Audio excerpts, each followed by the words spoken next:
السلام علیکم۔ آج میں نے جس موضوع کا انتخاب کیا ہے وہ ہے چنار۔ تو آئیے ہم چنار سے منسلک مزید معلومات حاصل کریں۔ یوں تو کشمیر کی خوبصورتی میں مختلف قسم کے چھوٹے بڑے درختوں کا ایک اہم کردار ہے، تاہم چنار کشمیری میں بون اور انگریزی میں میپل ٹری اپنی عظمت اور حسن کی وجہ سے اپنا ایک اونچا مقام رکھتا ہے۔ اپنی فرحت بخش سائے اور تازگی بخش والے ہوا کی بدولت اس کا کوئی سانحہ نہیں۔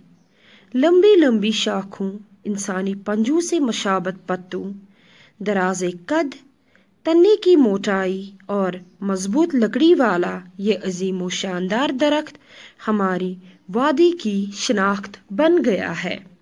چنار کا شاندار یعنی عالیشان درخت کشمیر میں ہر جگہ پایا جاتا ہے۔ یہ کشمیر کے درختوں کا بادشاہ کہلاتا ہے۔ اس کا تنا موٹا ہوتا ہے۔ اس کی موٹی موٹی لمبی شاخیں اور جھکی ہوئی ٹہنیاں دور تک پھیلتی چلی جاتی ہے۔ چنار کے پتے بڑے خوبصورت اور قدرے چوڑے ہوتے ہیں۔ ان کا رنگ سبز ہوتا ہے، لیکن موسم خزاں میں آہستہ آہستہ سرخ ہو جاتا ہے۔ پھر تو چنار کا درخت ایسا لگتا ہے گویا آگ کی مشعل کھڑی ہو۔ روایت ہے یعنی کہا جاتا ہے کہ چنار کا پہلا پیڑ حضرت میر سید علی ہمدانی رحمۃ اللہ علیہ ویسٹ ایشیا سے اپنے ساتھ لائے تھے اور پھر دیکھتے ہی دیکھتے پوری وادی میں چنار کے درخت نظر آنے لگے۔ مغل بادشاہوں میں جہانگیر چنار کا شیدائی تھا۔ شیدائی یعنی عاشق۔ اس نے سری نگر میں جھیل ڈل کے مغربی کنارے پر نسیم باغ نام کا ایک بہت بڑا چنار کا باغ لگوایا، جس میں 1200 چنار کے درخت موجود تھے۔ اس کی ابتدائی سینچائی دودھ سے کرواتا تھا، جس وجہ سے ایک بھی پودا ضائع نہ ہوا۔ وقت گزرنے کے ساتھ خود غرض لوگوں کے ناجائز قبضہ اور لاپرواہی سے اب صرف 200-300 چنار کے درخت رہ گئے ہیں اور رقبہ بھی کم ہو گیا ہے۔ آج کل یہاں کشمیر یونیورسٹی کے مختلف شعبہ جات یعنی شاخیں اور دفاتر موجود ہیں۔ چنار کی عمر بڑی لمبی ہوتی ہے۔ کشمیر میں 600-700 سال پرانے چنار کے درخت آج بھی سرسبز اور جوان نظر آتے ہیں۔ فرق صرف اتنا ہے کہ بعض چناروں کے تنے نیچے سے کھوکھلے ہو گئے ہیں، لیکن پھر بھی سرسبز اور تر و تازہ نظر آتے ہیں۔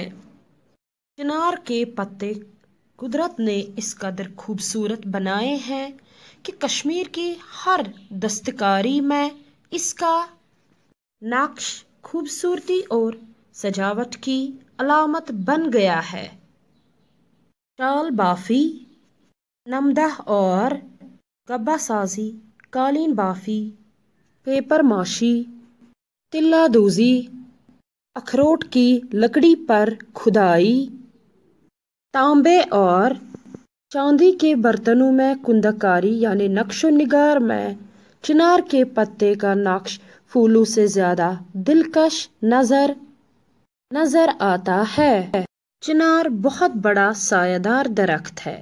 اس کے پتے گھنے ہوتے ہیں جن سے سورج کی تیز کرنوں کا گزر مشکل سے ہوتا ہے، اس لیے چلچلاتی دھوپ میں انسان اور باقی حیوان اس کے گھنے سائے میں بیٹھ کر راحت آرام پاتے ہیں۔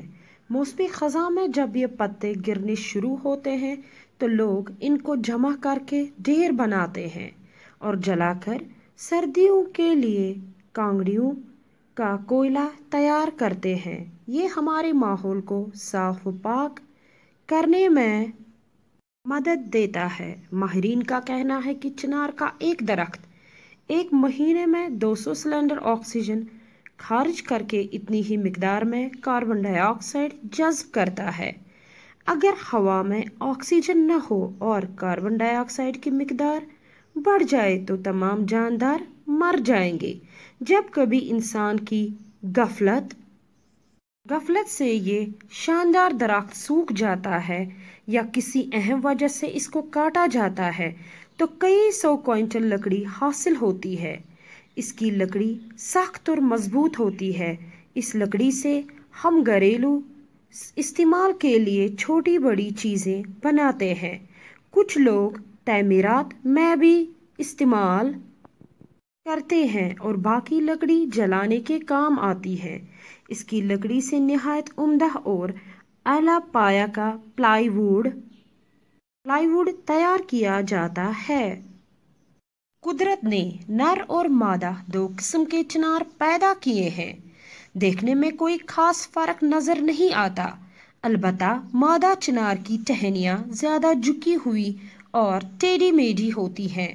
مادہ چنار کی ٹہنیوں سے کلم یعنی شاخ کا ٹکڑا لے کر نئے پیڑ اگائے جاتے ہیں۔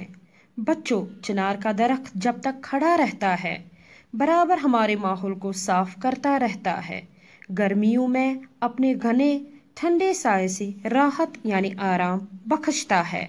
اس لیے یہ ہمارا فرض بن جاتا ہے کہ ہم اس شاندار درخت کی حفاظت کریں اور نئے چنار کے درخت لگائیں۔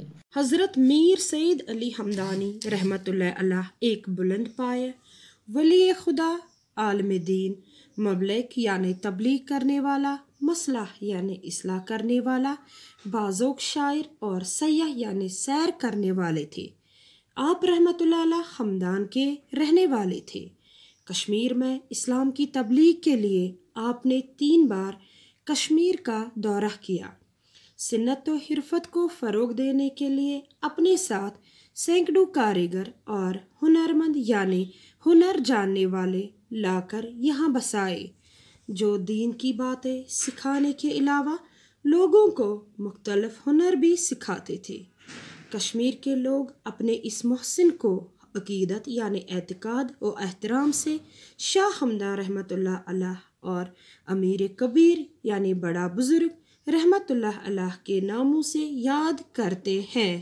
اسی لیے تو ڈاکٹر سر محمد اقبال رحمۃ اللہ علیہ نے چنار کے درخت سے تشبیہ دے کر کہا ہے، جس خاک زمیں میں ہو آتش چنار، جس خاک زمیں میں ہو آتش چنار، ممکن نہیں سرد ہو وہ خاک ارجمند۔ شکریہ۔